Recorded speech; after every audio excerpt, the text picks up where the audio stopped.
Queridos amigos e irmãos, a passagem da palavra do Senhor para a qual eu gostaria de chamar a sua atenção se encontra na primeira carta do apóstolo Paulo a Timóteo, no capítulo de número 5.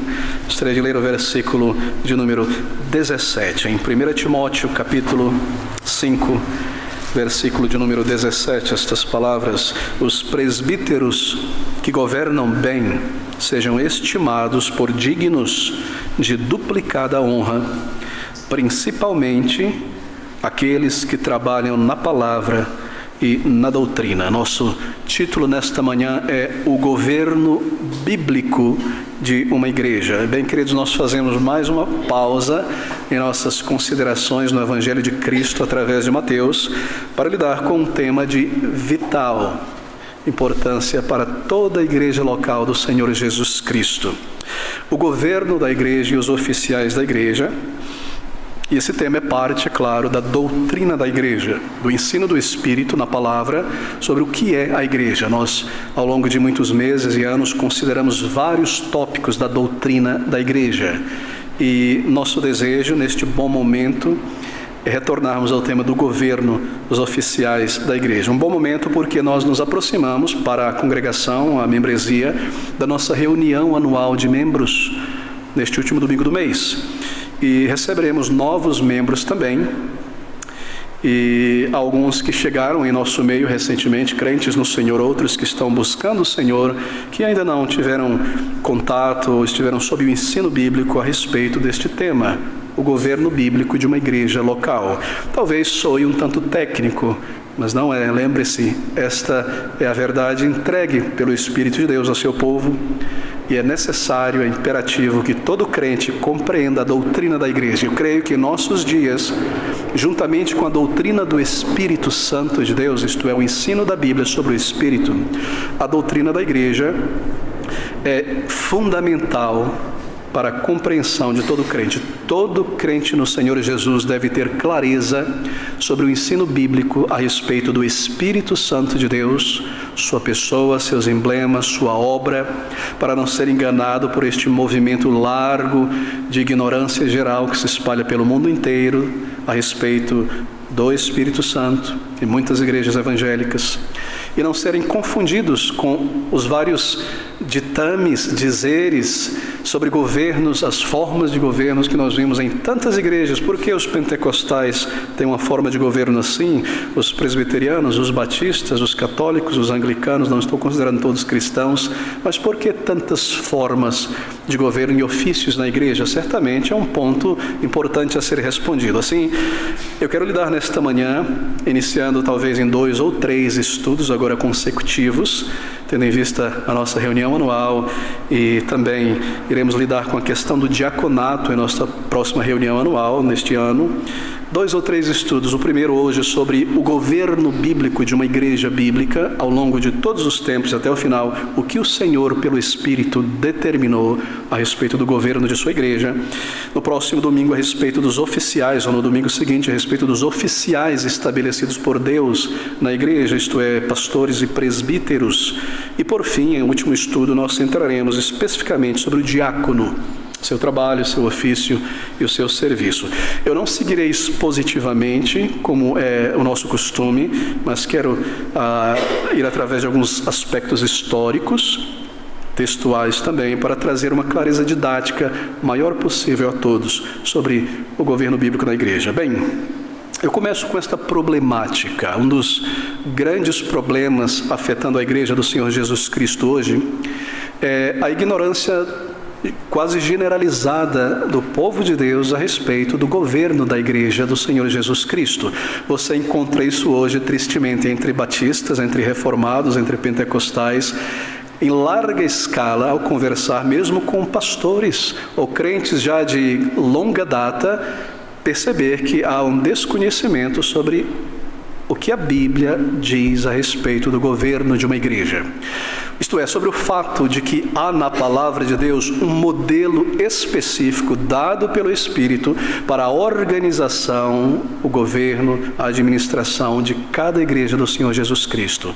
A ideia, nos parece, é que cada novo grupo ou nova igreja ou denominação decida por si mesmo segundo a característica ou personalidade dos seus líderes, o seu ambiente cultural, o que quer que seja. Cada um, baseado em bom senso, deve decidir sua estrutura governamental. Mas este é um erro crasso, porque o povo de Deus sempre soube no passado, e é claro na palavra de Deus, que há um governo específico entregue por Deus para as igrejas no Novo Testamento. Bem, esse tema sobre o governo e os oficiais da igreja tem levantado, é claro, muita controvérsia no meio do povo de Deus ao longo de séculos. Mas é impressionante que isso tenha acontecido, porque veja, o tema do governo de oficiais não é um tema nebuloso na Bíblia. A Bíblia tem muito a dizer sobre isso. O tema de governo de igreja, oficiais da igreja, não é um tema tão complexo, denso, que exija muita exegese. Não. Há proposições claras, declarações, informações objetivas e claras a respeito do que é o governo de igreja, que são presbíteros, a disciplina na igreja, membresia da igreja e todas essas questões, em particular sobre a estrutura do governo na igreja. Senão deveria haver confusão. Por que há confusão, então? Porque essas coisas têm acontecido não somente hoje, mas já há muitas décadas e séculos entre o povo de Deus. Bem, é bastante lógico pensar da seguinte maneira: deve haver na palavra de Deus um ensino claro sobre o governo de sua igreja. É óbvio. É uma consequência natural da revelação de Deus, porque esta é a igreja do Deus vivo. A igreja não foi criação da mente humana, não foi resolução de crentes ao longo da história. Assim como o casamento, a família, a igreja é uma instituição preparada, pensada, criada e entregue por Deus ao seu povo. E assim ela possui regras, parâmetros, papéis bastante claros. E porque a igreja de Deus, a igreja não é meramente um aglomerado de crentes reunidos uma vez na semana para cantar louvores, para se verem e se confraternizarem. Não apenas para a comunhão. A igreja marca isso. A igreja de Cristo na terra é a maneira como nós vivemos o cristianismo. O Senhor, ao salvar alguém, o coloca em uma igreja. Lembre-se da metáfora do casamento. No mundo, a igreja é a maneira como nós vivemos o cristianismo, a vida cristã. Claro, a igreja não é todo o reino de Deus, é uma parte do reino de Deus, mas é a maneira como nós vivemos o cristianismo, é a maneira como nós seguimos a Cristo, em um contexto de igreja. Isso logo mostra a importância, a glória e a seriedade deste tema, não é? Neste mundo, a igreja local é um consulado, uma embaixada do reino de Deus aqui nesta terra estrangeira que nós vivemos. Isso já traz um outro aspecto, não é? Da grandeza, da seriedade da igreja do Senhor Jesus. Isto, ela possui uma estrutura. Ela não vale tudo, apenas a reunião de crentes para adorar ao Senhor, se verem, se animarem, se espalharem cuidando da sua vida. Ela é muito maior do que normalmente nós pensamos. Ela é a igreja do Deus vivo. Pense sobre a analogia de um novo filho na família. Isso representa um pouco a igreja. A igreja existe antes de eu nascer neste mundo. Ao nascer de novo em Cristo, eu sou colocado em uma igreja local. Assim é um filho. A família, o casamento é estabelecido por Deus para que dentro dela outros seres humanos nasçam, sejam formados, criados em temor do Senhor e encaminhados em sua vida adulta para formar sua família. Assim também, quando Deus salva uma pessoa, traz à existência um bebê em Cristo, uma nova criatura, Ele faz isso no contexto da igreja local. Sim, há exceções, claro, pessoas que são salvas em casa e demoram para chegar em uma igreja local, dependendo do país, do contexto, uma guerra, o que quer que seja, mas isso é uma exceção, não a regra. Há crianças que nascem fora de um contexto de um casamento. Deveria ser exceção, não é? Deus, criando a família, criou esse contexto, este ambiente, para a formação de outros seres humanos. Deus, criando a igreja, a criou para nós seguirmos a Cristo, sermos moldados, ensinados, preparados, alimentados, cuidados, treinados, ensinados à vontade de Deus. Nós vivemos o cristianismo, a igreja é a maneira como nós seguimos a Cristo neste mundo. Já lidei com um tópico sobre a igreja em geral. Ela é muito maior do que normalmente nós pensamos. Como uma embaixada, um consulado, é a igreja quem acredita, assim por dizer, no mundo, nosso testemunho. É a igreja que, por meio das ordenanças de Cristo, o batismo e a ceia, também acredita o testemunho de um crente ou descredita esse testemunho. Não é a igreja quem salva alguém, assim como não é a família que cria a vida, mas é a igreja quem acredita. Se você está em outro país, você é estrangeiro nesse país, mas ali há um consulado da sua nação, do seu país, uma embaixada. Você perdeu o passaporte, você precisa voltar ao seu país, não tem passaporte. Você vai ao consulado. E lá eles olham para você, pegam seus dados e acreditam no papel a tua cidadania, para que você, usando isso aí, possa viajar. Assim também a igreja, pela disciplina, ela recebe pessoas para dentro do corpo visível de Cristo, a igreja local, segundo a resposta desta pessoa ao Evangelho, o testemunho de salvação, através do batismo e através da ceia do Senhor. Nenhum crente batiza a si mesmo, é a igreja quem o batiza.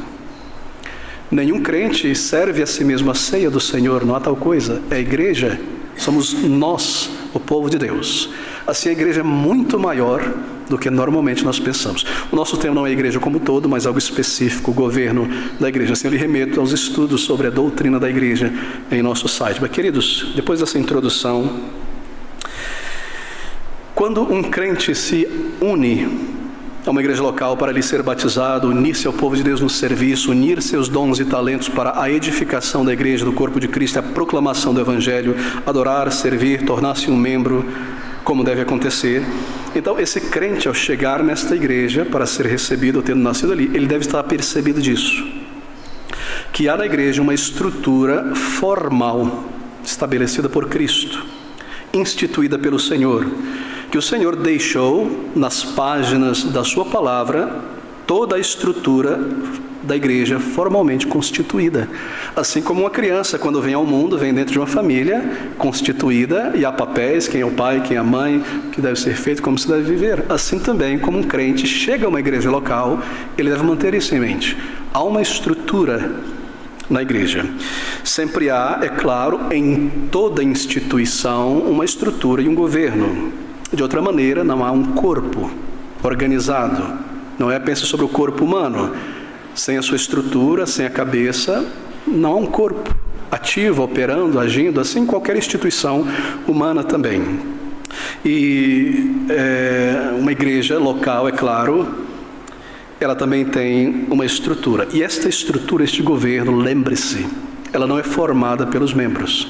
Ela é entregue pelo Senhor em sua palavra para ser estabelecida, para ser copiada, para ser implementada. Ela é dada pelo Espírito na palavra a todas as igrejas até o final dos tempos. É um governo, é uma estrutura, é dada por Cristo à igreja na Armênia, no Brasil, em qualquer outro país, onde quer que o povo de Deus, reunido para adorar e servir e proclamar o Evangelho, se reúna permanentemente, nós temos aqui uma estrutura dada por Deus. Isso é algo maravilhoso, isso é algo necessário, e a grande beleza e grande bênção no que Deus criou. Bem, a pergunta então que se levanta nesse momento é a seguinte: se Deus nos deu na sua palavra uma estrutura clara para a igreja, por que é que tem havido ao longo da história da igreja, ao longo dos séculos, uma multitude de formas diferentes de governo eclesiástico? Eclesiástico quer dizer de eclesia, igreja, governo da igreja. Se há um ensino inspirado por Deus na palavra, dado à igreja, como organizar, como estruturar o governo de uma igreja, por que tantos modelos de governo? Por que tantas estruturas diferentes, tantos ofícios diferentes? Eu gostaria de responder essa pergunta inicialmente. Mas a resposta inicial é esta: que subsequente ao período dos apóstolos, lá no primeiro século, e mesmo durante o período que eles estavam vivos, mas não como culpa deles, obviamente, as próprias igrejas locais, em lugares diferentes, começaram a formular ensinos e diretrizes que não estavam de acordo com o que receberam do Senhor Jesus pelos apóstolos sobre o governo de igreja. Foram as próprias igrejas locais, em lugares diferentes, que começaram a introduzir ideias de homens sobre o governo, sobre ofícios na igreja. E aos poucos estas ideias foram sendo cristalizadas no seio das igrejas locais, e estas igrejas, plantando outras, foram passando essas ideias para frente, até o ponto de nós chegarmos onde nós estamos. Bem, e com frequência o que foi ensinado por muitos em várias igrejas locais no início não era somente desviante da palavra de Deus, mas também contradizia diretamente o que a palavra de Deus ensinava. Tradições humanas foram gradativamente assimiladas e cristalizadas como usos e costumes, como formas, e entre elas o governo da igreja. Daí tantos modelos e estruturas eclesiásticas em tantos grupos ao longo de tantos séculos. Bem, ao pensar sobre isso, me ocorreu ao longo da semana, ao pensar sobre esse tema, a necessidade de expor aos irmãos um pequeno e breve panorama histórico das formas de governo da igreja ao longo do século. Eu gostaria de contar com sua atenção neste pano de fundo agora. Parece não espiritual, mas certamente é, porque toca o povo de Deus, a história do povo de Deus. Bem, um breve panorama histórico sobre os modelos de governo de igreja ao longo dos séculos. Quais essas ideias? Quais têm sido estas maneiras, visões de pensar sobre o governo da igreja que tem caracterizado as igrejas ao longo dos séculos em várias nações até aqui? Bem, eu digo que há pelo menos 5 maneiras de pensar o governo da igreja que tem caracterizado a maioria das igrejas em todo o mundo. Eu não irei lidar com aqueles elementos mais estranhos, mas aqueles elementos principais, ou aqueles modos principais de governo que têm surgido, certo? E influenciado muitas igrejas. A primeira maneira de pensar o governo da igreja, pasme você, é esta: são aqueles indivíduos que têm ensinado que não deve haver qualquer forma de governo na igreja do Senhor Jesus Cristo. Há hoje, como tem havido no passado, mas sobretudo em nossos dias, e talvez você tenha encontrado pessoas assim, professores, ensinadores, crentes na internet, em vários lugares, que ensinam que a igreja não deve ter nenhum governo. Eles dizem que não há necessidade de uma ordem, uma organização, uma estrutura formal para a reunião do povo de Deus. Assim, não deve haver governo, não deve haver uma ordem formal. Que o povo de Deus se reúne para adorar, para buscar a direção do Espírito Santo, e assim não há necessidade de um governo humano, de um direcionamento humano, dizem eles. Crentes devem se reunir apenas para isso, serem guiados pelo Espírito, buscar o Espírito, serem cheios do Espírito e seguirem vivendo as suas vidas sob o Espírito. Mas veja, esse pensamento de que não deve haver um governo na igreja, ele não possui um fundamento na Bíblia. Isso vem do raciocínio de certos homens, de suas ideias, e é um movimento, como movimento, é claro, não como ideia ou opinião, mas como movimento bastante recente. E por trás desta ideia, é claro, nós devemos dizer que é uma atitude em parte louvável, em parte recomendável, desses que têm declarado que não deve haver qualquer governo, embora estejam errados, biblicamente falando. Por quê?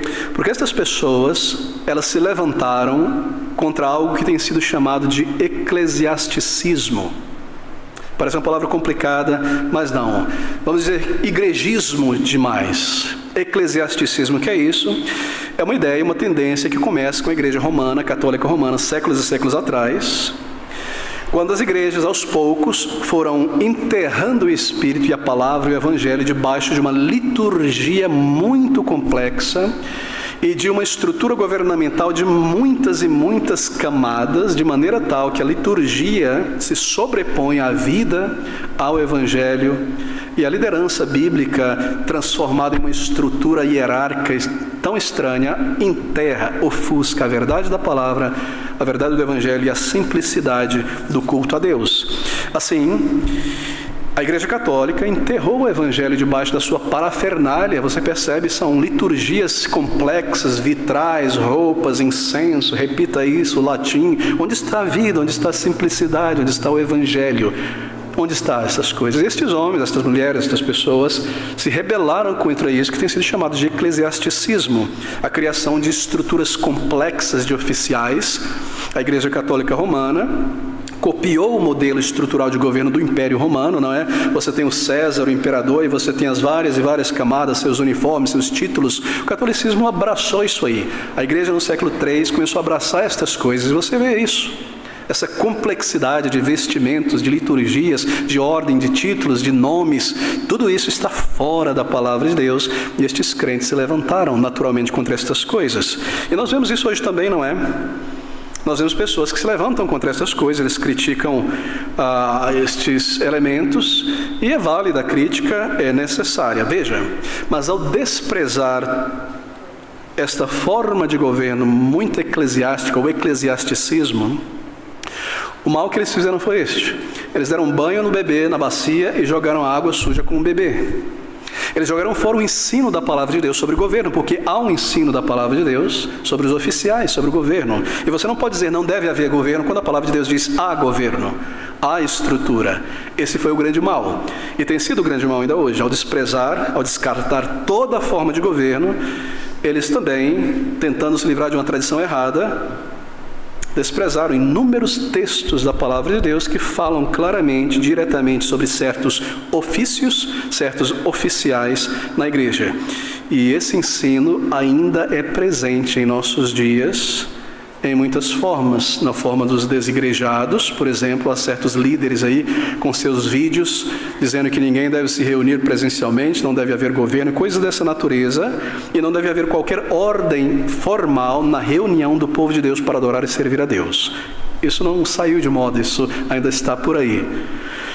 Bem, é claro, é também um ensino, este ensino de que não deve haver governo, um ensino muito atrativo para crentes carnais e autossuficientes, que não desejam estar sob o governo da palavra de Deus, que não desejam estar sob o senhorio de Cristo, nem sobre a disciplina bíblica da igreja, mas que querem continuar a governar o volante de suas vidas.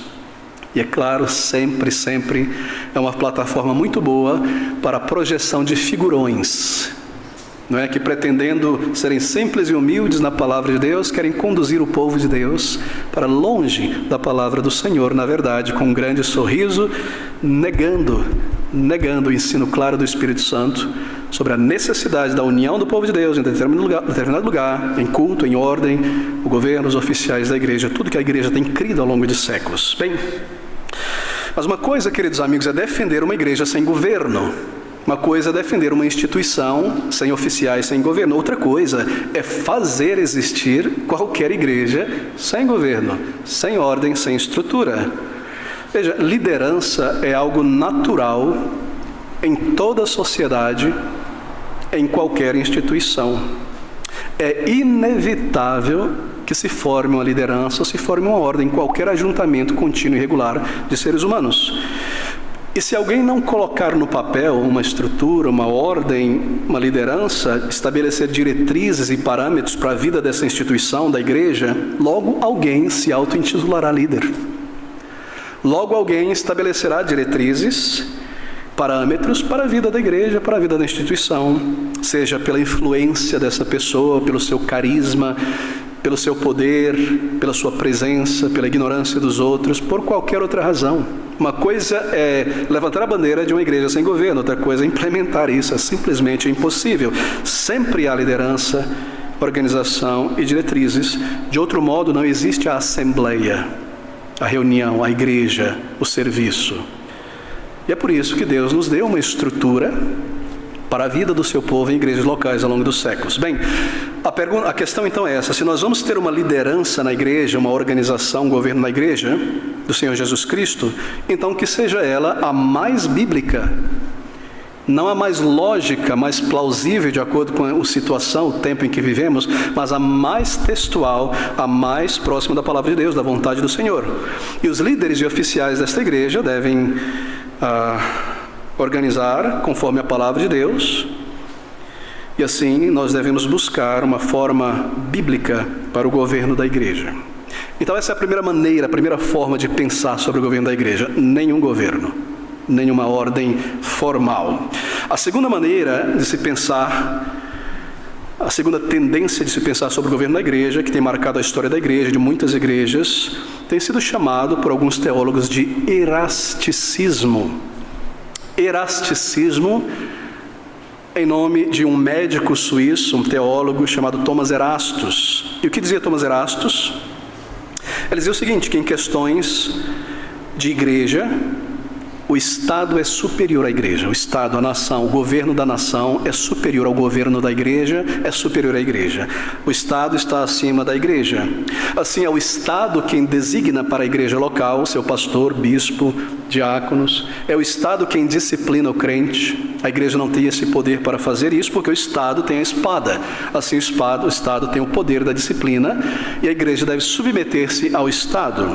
Nenhum poder é dado ao membro da igreja local para a disciplina. Todo o poder de disciplina pertence, então, ao governo estatal. A igreja local nem mesmo pode excomungar, por fim, um pecador. Isso deve passar pela mão do Estado, que dá a decisão final. Bom, esse erasticismo. Não é de se surpreender que pessoas como Adolf Hitler tenham sido parte de igrejas estatais e que todo ditador político deseje que a igreja se submeta ao Estado e à sua ordem, não é verdade? Erasticismo. Bem, essa foi a ideia desenvolvida por esse médico, que o Estado tem o direito e o dever de punir os ofensores civis ou eclesiásticos, onde quer que o cidadão adere a uma igreja única, uma igreja estatal, uma igreja única do Estado da nação. Ali ele se submete ao governo e o Estado tem poder sobre a sua alma. E este é o caso de igrejas como a igreja anglicana. Você sabe que na Inglaterra, a igreja anglicana, pasme, o cabeça da igreja é o rei Charles. O rei e a rainha da Inglaterra são cabeça da igreja. Eles que apontam os bispos, os cardeais, não é, os bispos maiores. O mesmo na igreja luterana estatal e em outros tipos de igrejas. Erasticismo tem caracterizado muitas igrejas.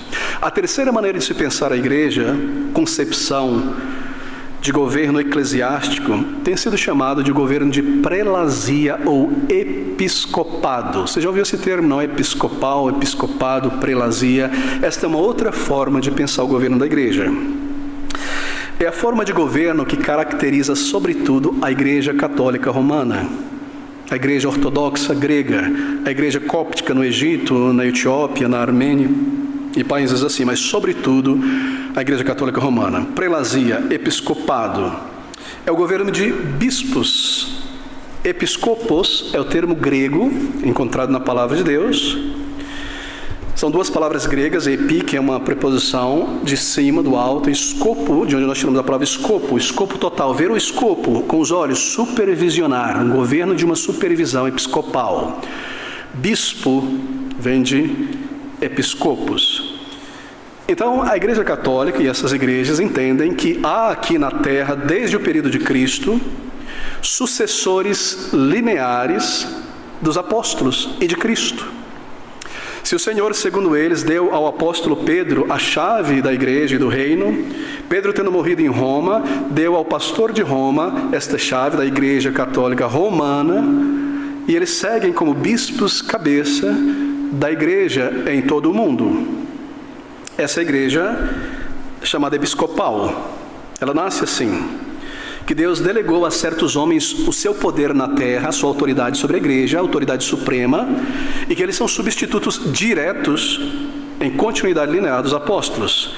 E toda igreja com sistema episcopal de governo tem algum tipo de papa, patriarca, coisa dessa natureza. Pessoas que gostam de se vestir diferente dos outros, com um chapelão, alguma coisa maior, como um grande líder, alguma coisa desse tipo. Você vê isso em toda parte, na Rússia, não é, na Igreja Católica Romana. São reverenciados, beijam a sua mão, são superiores, não é, trazem a bênção de Cristo. E é o modelo típico do catolicismo romano. Isso se formou da seguinte maneira. Uma breve história do catolicismo romano. Século I, você já vê a semente disso aí. Século II, muito mais. Roma, a maior cidade do mundo, o maior império, o poder do mundo está ali em Roma. Igrejas são formadas, igrejas verdadeiras, Paulo está ali. E problemas começam a acontecer. Roma não tinha uma igreja só, tinha várias. E há também as demais igrejas espalhadas pela Ásia, pela Europa, plantadas pelos apóstolos, pelos demais irmãos. Estas igrejas têm comunhão umas com as outras, cartas, auxiliam uns aos outros, não é? Recursos financeiros enviados a Jerusalém pela grande fome que aconteceu ali. Antioquia envia Paulo, Silas, Barnabé para trabalho missionário. Eles conhecem uns aos outros, os apóstolos passam de cena. Heresias são levantadas, como eu mencionei. O próprio apóstolo fala sobre isso, que depois da sua passagem, sua morte, lobos devoradores viriam e já estavam ali. e coisas de outras naturezas. O apóstolo João, ainda vivo, reclama sobre Diótrefes, que queria preeminência sobre todas as igrejas, e esses apóstolos passam de cena, de maneira que a igreja em Roma, com seu poder financeiro, auxiliando outras igrejas, eles começaram a se reunir, os pastores dessas igrejas, para lidar com problemas. Por quê? Porque você tem aqui nesta igreja fulano, e fulano dizia-se membro, mas causou uma confusão aqui, e foi chamado a disciplina, mas fugiu, e foi para lá na outra igreja, na outra cidade. E como lidar com questões como essa? Então eles se reúnem para conversar, há uma heresia chegando aqui nesta igreja, vamos falar com aquele pastor mais maduro, ele conheceu o apóstolo Clemente, ou aquele outro, e eles começam a se reunir em fraternidade, mas aos poucos, no lugar de expressar a sua opinião pela palavra, começam a dar comandos. E é claro, Roma tem dinheiro para ajudar, e ajudou muitas igrejas locais, e logo veio a Constantino, toda aquela história, impondo o cristianismo como igreja, religião oficial, e dá ao bispo, pastor de Roma na época, grande poder, e ele começa a se impor sobre a maioria. Assim, os pastores, que são chamados de pais, não é, das igrejas, pastoreando, se reúnem para conversar, os pais se reúnem. Mas tem um ali que quer ser o pai dos pais. No latim, pai dos pais é patrus patrum. Você tira as duas palavras, pa, você tem papa, patrus patrums, que se eleva sobre os demais. E daí então, vocês conhecem toda a história, as heresias, os dogmas que são criados para justificar o poder papal e tantas outras heresias que nós vemos. E o catolicismo romano toma toda essa forma, essa estrutura desta maneira. Muito gradativamente, mesmo no primeiro século as heresias, no segundo você já vê misticismo, o sinal da cruz, coisas desse tipo. No terceiro século já há o papado, no quarto século é instituído. Assim, quando você ouve nomes como Cipriano, Tertuliano, mesmo Orígenes, Irineu, tome grande cuidado, esses são os primeiros hereges. Embora eles defenderam a palavra de Deus em muitos sentidos, mas são eles que trazem muito dessas tradições. Fecha o parênteses aqui. Este é o modo episcopal de governo. Mas veja, na palavra de Deus, o termo bispo e o termo presbítero não se referem a duas pessoas diferentes. São duas funções da mesma pessoa. O termo presbítero, nós veremos no próximo estudo, se refere ao caráter deste homem. Ele deve ter maturidade na palavra de Deus. E o termo episcopos, ou bispo, se refere à função dele. Um termo se refere ao caráter e outra à função. A função do presbítero é episcopos, é supervisionar toda a igreja, conduzir pela palavra. Mas eles pegaram esses termos e começaram a criar suas hierarquias. E assim surgiu esse modo de governo. Mas não há tal coisa na palavra de Deus, queridos irmãos. A palavra de Deus não reconhece um sistema episcopal de governo. É simples. Faça a seguinte pergunta. Você olha para o catolicismo romano hoje, em toda a sua pompa. Você consegue enxergar isso? Você consegue enxergar isso aqui na palavra de Deus? Quando você vê o catolicismo romano, você consegue vê-lo aqui na Bíblia, no Novo Testamento, em Atos, nas cartas? Não. Isso só mostra a anomalia desse sistema de governo e dessa instituição. Você não a vê na palavra de Deus de maneira alguma. Muito bem. Agora, episcopalismo não está muito distante do nosso arraial protestante evangélico, não. Você percebe que o pentecostalismo, o neopentecostalismo e as seitas fizeram? Eles retornaram em seu sistema de governo ao catolicismo romano.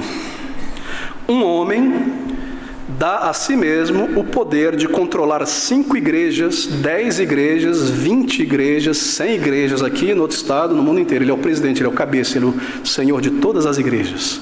Há alguma diferença? A diferença é que eles não usam uniformes, né? Não tem pintura das eras ali, dos séculos. Eles usam terno, dente de ouro, relógio caro. É o mesmo poder. E eles dão a si mesmo títulos grandiosos. Apóstolos, uau! Isso não é suficiente. Bispos regionais, presidentes regionais. E quando esses presidentes e bispos se reúnem, há um cabeça sobre eles chamado pai apóstolo. Já viu essas coisas? O grande bispo, o grande apóstolo, o grande pai apóstolo. Mas isso é uma blasfêmia contra o ensino e a autoridade da palavra de Deus. Homens gananciosos, cheios de si mesmos, que dão a si mesmos esses títulos. Isso sempre nasceu no seio da igreja. Homens peculiares, que desejam uma forma X ou Y, contrária à palavra de Deus, mais de acordo com sua personalidade, seu gosto, sua estética, o que quer que seja, seu ideal, seu poder, sua ganância. E essas coisas são formadas. Assim, o pentecostalismo, né, o pentecostalismo deu um passo atrás, de volta ao catolicismo medieval, com seu sistema episcopal, bispo, ou seja, qualquer que seja o nome, não é? Dominando sobre todas as igrejas, ligada por tentáculos a essa diretoria central. Isso se tornou tão comum em nossos dias, que é o que está na mente de muitos evangélicos, que as igrejas são assim, não é? Mas a Bíblia, na palavra de Deus, nós aprendemos que o governo da igreja local está na própria igreja local, na palavra de Deus. Cada igreja local, independente de sínodos, de convenções, de concílios, etc., sob o governo bíblico na palavra de Deus. Bem, essa é a terceira forma. Deve correr a quarta forma de governo pensada, é a forma presbiteriana. Presbítero, a reunião dos presbíteros de várias igrejas forma o governo da denominação presbiteriana. Eles se unem debaixo de um mesmo guarda-chuva, as várias igrejas debaixo do mesmo guarda-chuva convencional. Reuniam-se os presbíteros. É claro, é a forma de governo por presbíteros, daí presbiteriana, e essa forma de governo,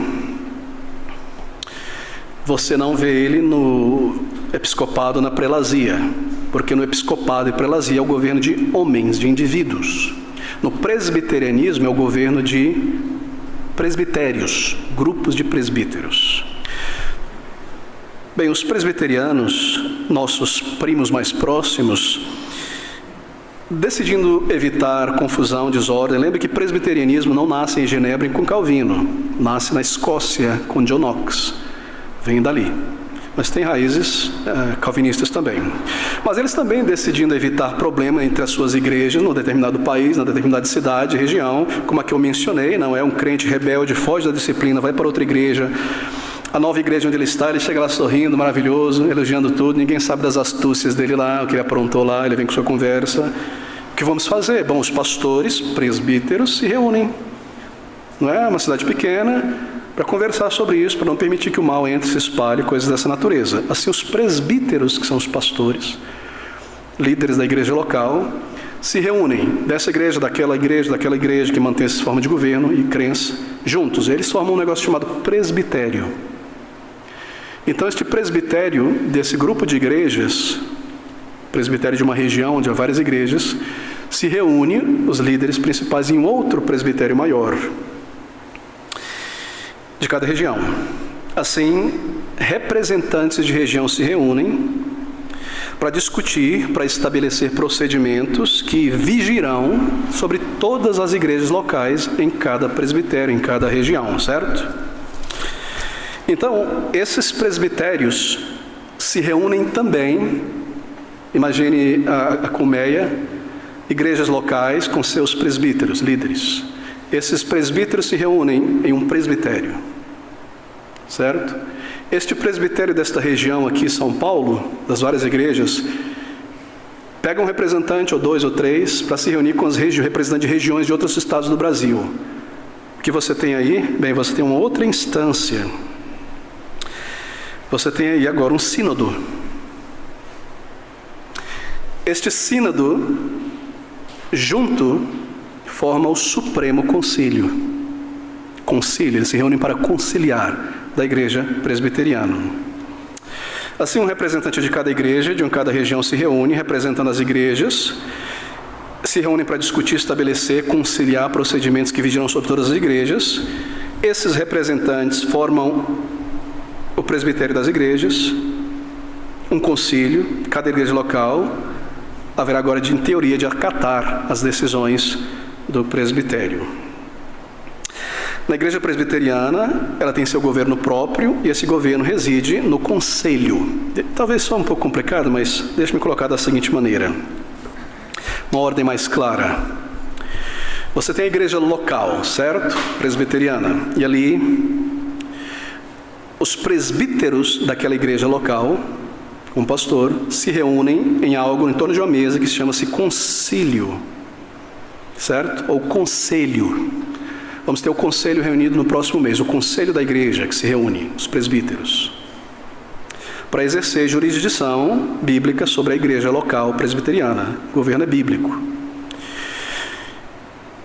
O presbitério, que é a reunião de alguns presbíteros de cada igreja, juntos, formam um presbitério, eles se reúnem para ter jurisdição, exercer jurisdição sobre os ministros e os conselhos locais de cada igreja e região.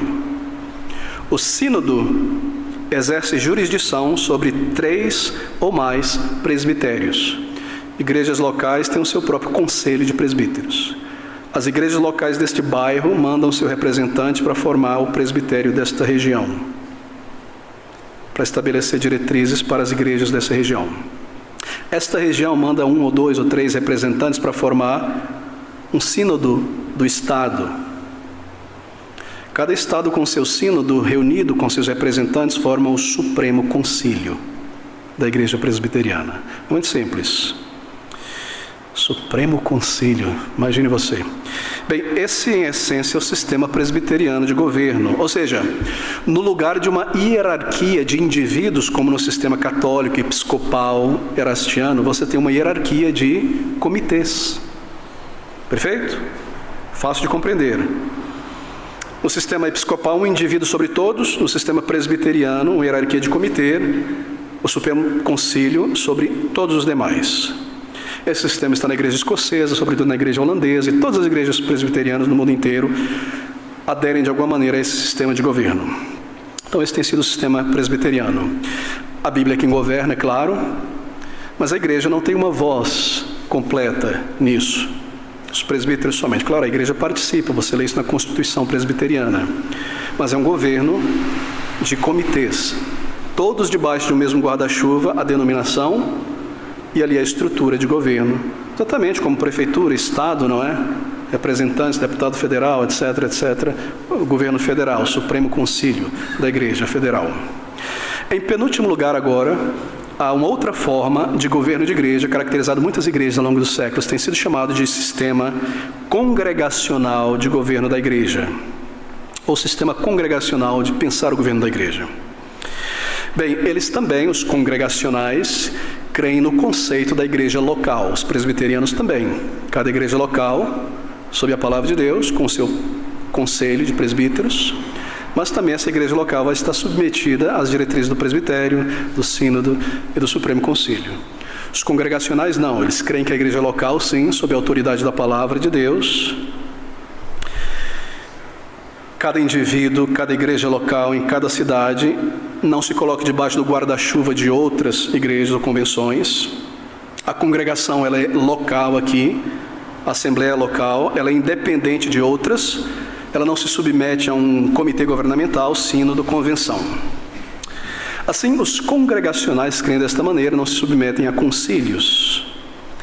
Creem que a igreja local tem o poder de Deus, a palavra de Deus, para tomar suas próprias decisões sem depender de outros grupos ou concílios, sem lidar com o Supremo Concílio de Igreja, coisas dessa natureza.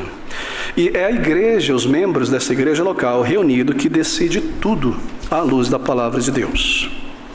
Sobre doutrina, disciplina, administração, sem que ter que consultar uma outra igreja, um outro grupo.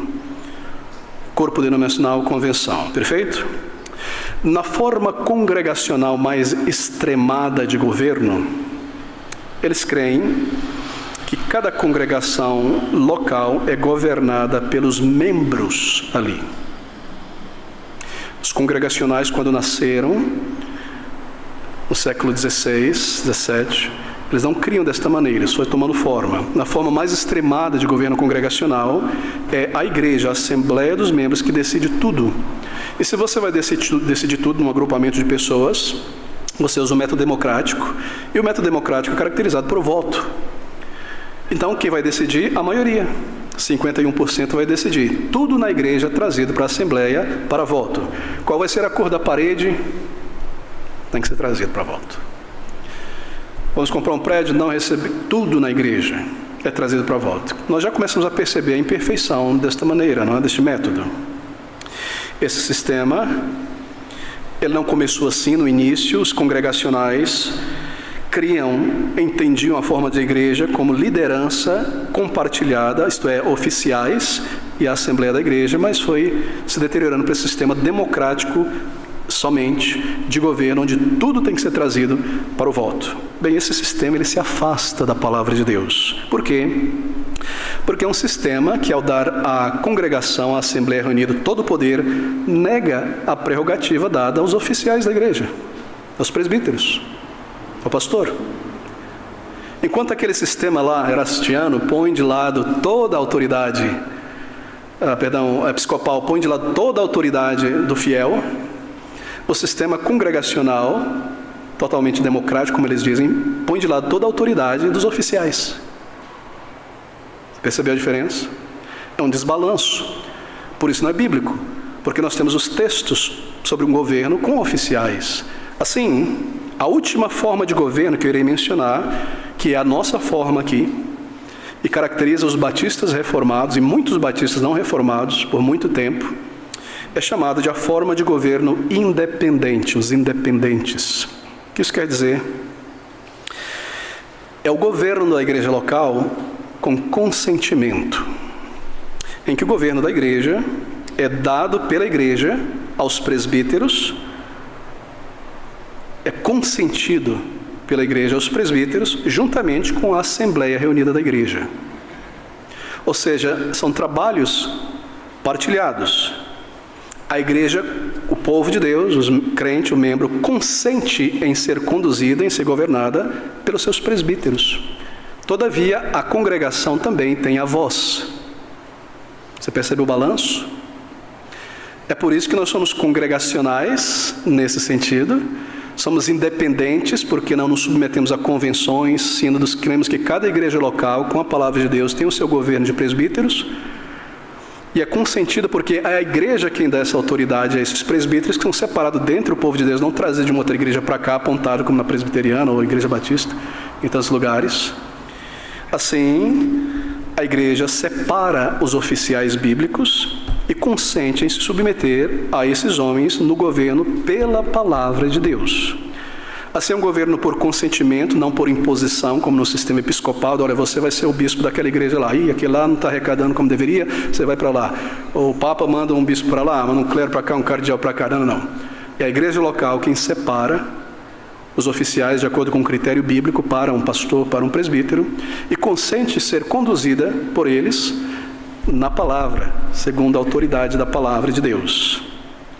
A igreja identifica os dons, testa, observa o caráter, consente, é governada.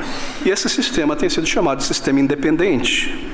Por quê? Porque diferente do sistema presbiteriano, episcopal e os demais, não se submete a governos e convenções externas, sínodos, concílios, ela é independente disso. A igreja local é independente. E também congregacional, porque também envolve a congregação, a assembleia, do governo da igreja. Não é um governo por imposição, no qual o crente não tem voz, episcopado, prelazia.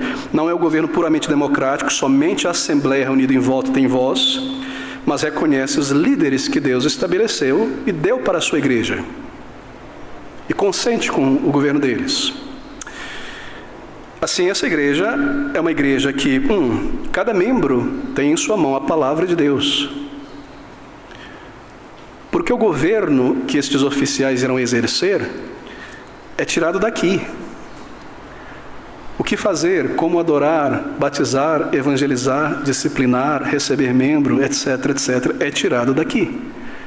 Em outras palavras, queridos irmãos, não é um governo por imposição, é um governo bíblico. E a pergunta, então, para concluir isso aqui, é, dentre esses modelos, qual deles é o mais bíblico? Se nós pudermos pegar uma foto da igreja, seu governo, imagina uma foto da igreja, está ela telhado, etc., alegoricamente falando, aqui na Bíblia. Opa, aqui está a foto da igreja. Com esta foto em mão, você olha para as igrejas locais em volta, esses sistemas de governo, e pergunta, qual desses sistemas que nós mencionamos aqui está mais próximo da foto, do modelo bíblico dado por Cristo às igrejas locais?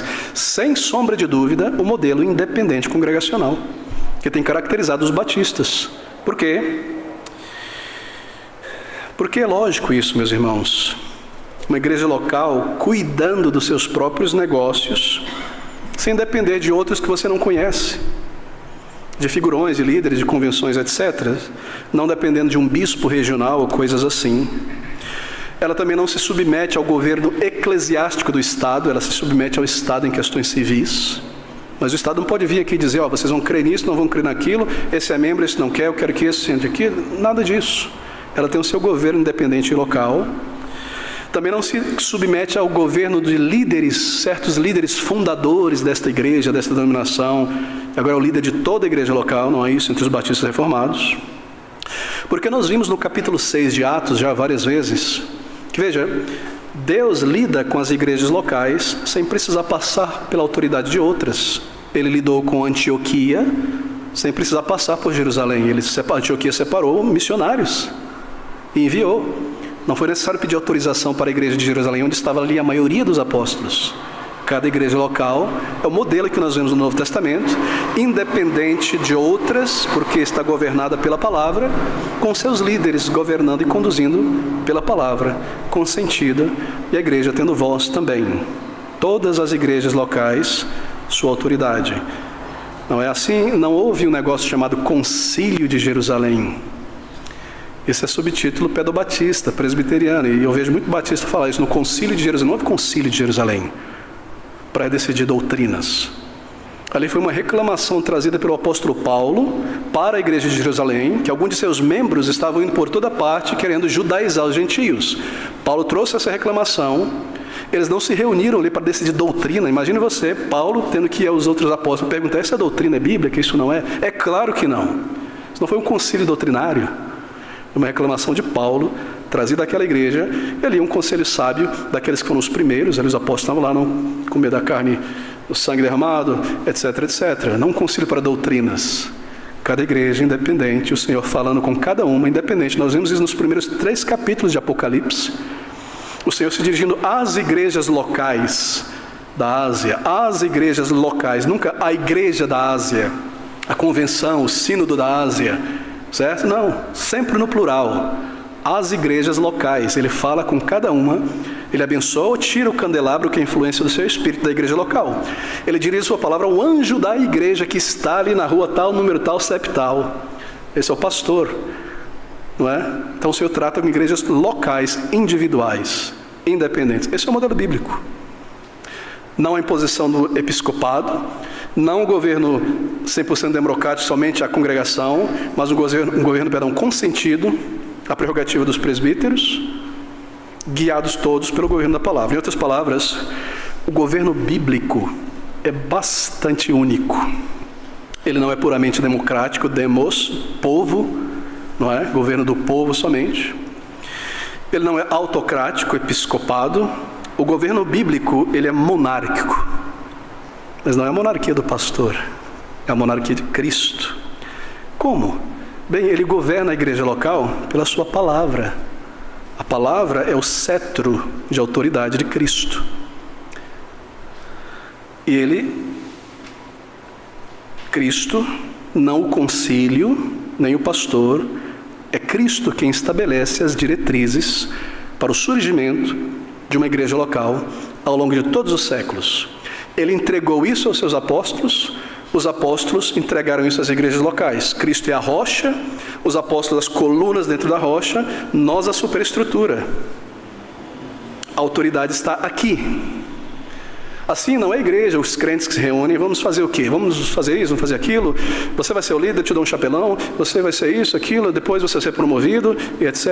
Não. Vamos adorar como? Vamos fazer isso, aquilo. Não, está aqui a adoração.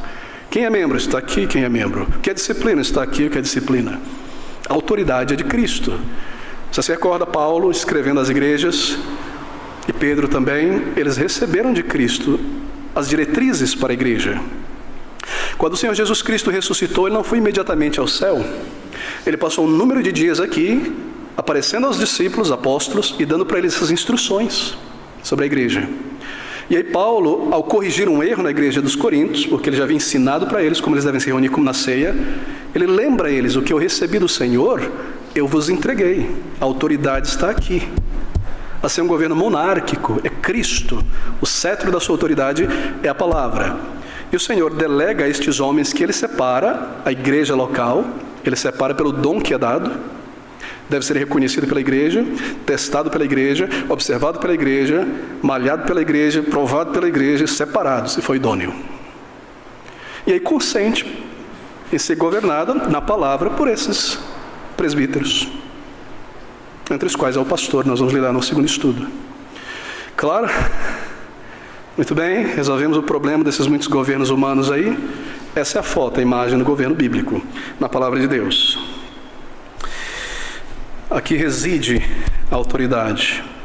E a autoridade operacional é pelos presbíteros, segundo o que Deus estabelece. E a Assembleia tem na mão o livro, o mapa, a regulação, é a Bíblia, para checar. Então a função da igreja reunida, na sua reunião anual ou extraordinária, é checar o que esses líderes que receberam o consentimento da igreja estão fazendo. Mas claro, se for em tudo, então deixou de ser prerrogativa de presbitério conduzindo, vai ter que ser a democracia de 50% para tudo, para checar. Não.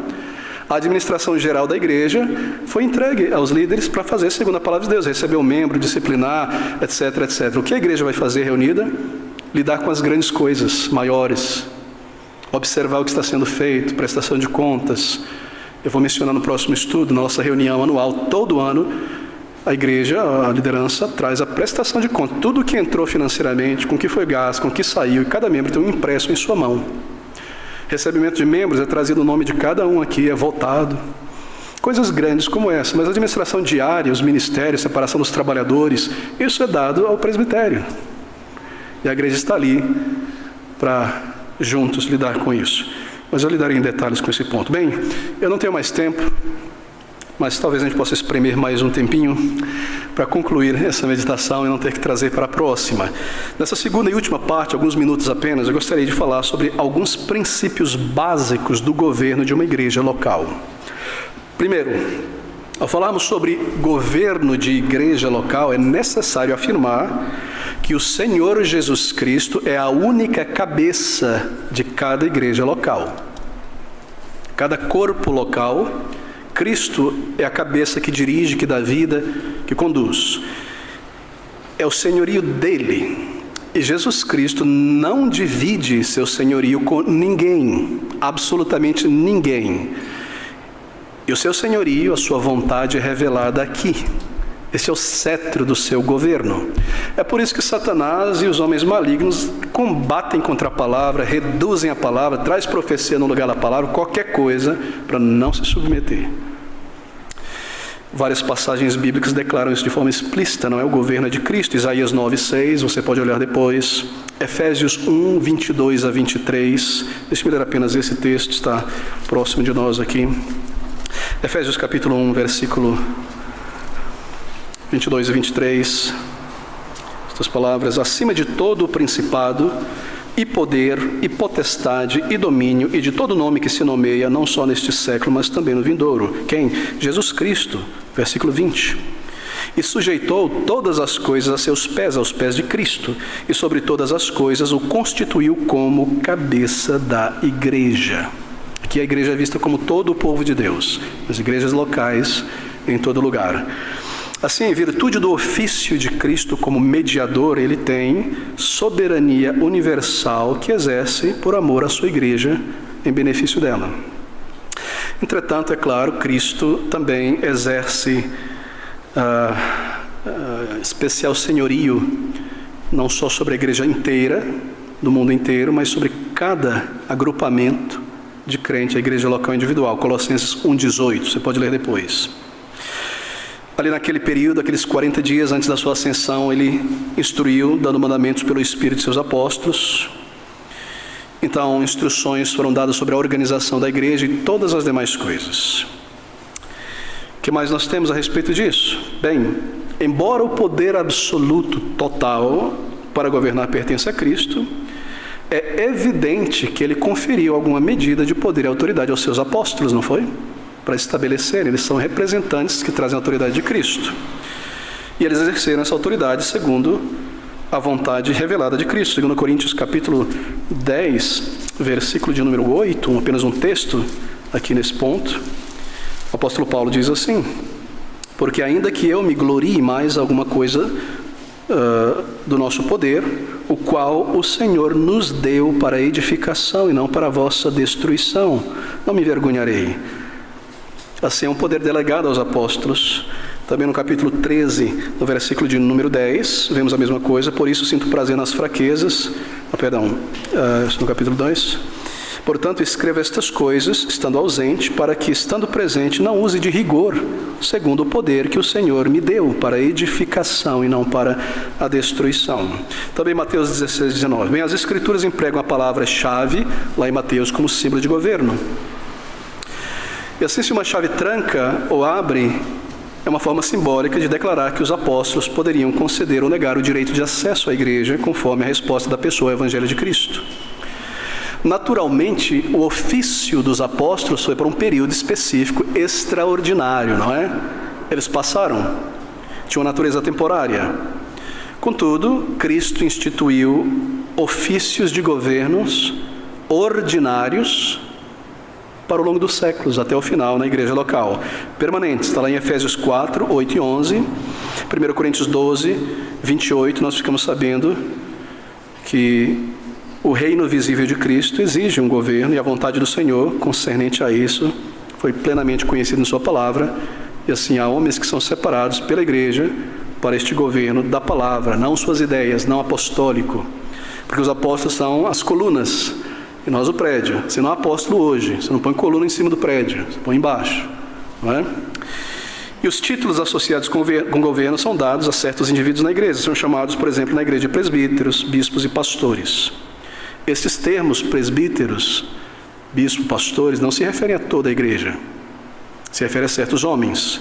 Quando a Bíblia se refere a toda a igreja, o Novo Testamento, ela usa termos como cidade, reino, família, templo, rebanho. Os presbíteros, pastores, diáconos, são certos indivíduos. Assim nós percebemos que o Senhor separou desta maneira. E além disso, é evidente que existem atribuições espirituais que só podem ser efetuadas por certas pessoas, não por todos, conforme a distribuição do Espírito.